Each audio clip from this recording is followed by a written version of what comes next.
Before Odysseus faced the Cyclops, resisted the Sirens, or suffered the wrath of Poseidon, he fought in a war that lasted 10 years and destroyed one of the greatest cities of the ancient world. But the Trojan War did not begin with an army. It began because one goddess was not invited to a wedding. When the mortal hero Peleus married the sea goddess Thetis, nearly every god was invited to the celebration, except Eris, the goddess of discord. Furious at being excluded, Eris arrived carrying a golden apple marked with 3 dangerous words, "For the fairest." Hera, Athena, and Aphrodite each claimed the apple. Zeus wisely refused to choose between them, so the decision was given to Paris, a young prince of Troy. Each goddess attempted to buy his judgment. Hera offered power. Athena promised wisdom and victory in battle. Aphrodite offered him the most beautiful woman in the world. Paris chose Aphrodite. The woman promised to him was Helen of Sparta. There was only one problem. Helen was already married to King Menelaus. Paris traveled to Sparta as a guest, but when he left, Helen went with him. Ancient traditions disagree over whether she fell in love with Paris, was influenced by Aphrodite, or was abducted. To Menelaus, the difference did not matter. A Trojan prince had taken his queen and violated the sacred laws of hospitality. Menelaus turned to his powerful brother Agamemnon, king of Mycenae. Years earlier, Helen's former suitors had sworn to defend the man chosen to marry her. Agamemnon invoked that oath and summoned the rulers of Greece. Among them were Ajax, one of the strongest warriors alive, Achilles, whose name would become synonymous with battlefield glory, and Odysseus, king of Ithaca, whose greatest weapon was not strength but intelligence. Thousands of warriors sailed across the Aegean Sea and surrounded Troy. But the city was protected by enormous walls, and neither side could achieve a decisive victory. For 9 years, the Greeks raided the surrounding lands, while the Trojans remained behind their fortifications. Then, during the 10th year, the Greeks nearly destroyed themselves. This is where Homer's Iliad begins. Contrary to popular belief, the poem does not tell the complete Trojan War.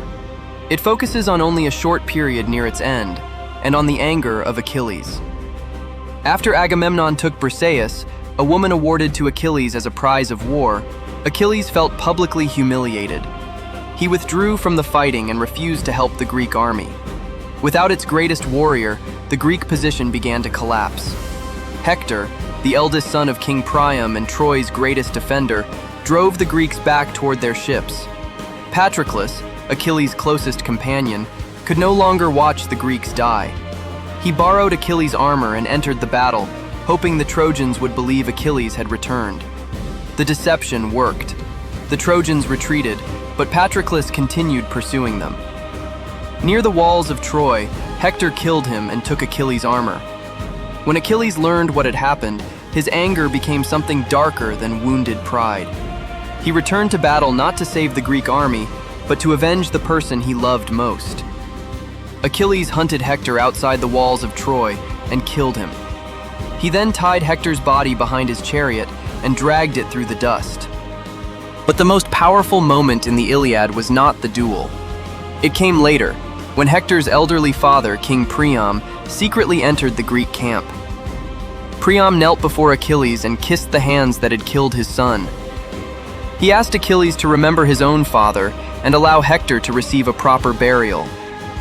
For the first time since Patroclus died, Achilles saw his enemy not as a Trojan, but as another human being consumed by grief. He returned Hector's body to Priam. That is where the Iliad ends, with Hector's funeral, not with the fall of Troy. The war, however, continued. Achilles was eventually killed after Paris shot him with an arrow, aided in some traditions by the god Apollo. The familiar story that Achilles could only be wounded in his heel came from later traditions rather than Homer's Iliad. Even after Achilles died, Troy's walls remained unbroken. 10 years of strength had failed, so the Greeks finally turned to deception. Odysseus proposed a final plan.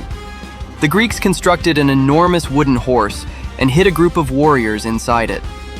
The rest of the army burned its camp and sailed away, pretending to abandon the war. The Trojans discovered the horse outside their gates. Some warned that it was a trap, but others believed it was a sacred offering left behind by a defeated enemy. Ignoring the warnings, they dragged it into the city and celebrated their apparent victory. That night, when Troy had fallen silent, the hidden Greeks climbed out of the horse. They opened the gates, and the Greek fleet, having secretly returned under cover of darkness, entered the city. Troy burned. King Priam was killed. Hector's surviving family was torn apart. The city's women were enslaved, its temples violated, and its ancient royal house destroyed. The Greeks had finally won, but their victory came through betrayal, sacrilege, and brutality. The gods who had supported them began to turn against them. For many Greek warriors, reaching Troy had taken 10 years. Returning home would prove even more dangerous. Agamemnon survived the war only to be murdered after reaching his palace. Others drowned in storms or wandered across distant lands. And Odysseus, the man whose wooden horse destroyed Troy, began what should have been a short voyage back to Ithaca. Instead, he encountered cannibal giants, enchantresses, monsters, ghosts, and angry gods. Every ship under his command was destroyed, and every man who followed him died. The Trojan War was over, but for Odysseus, the punishment had only begun. That is where the Odyssey truly starts.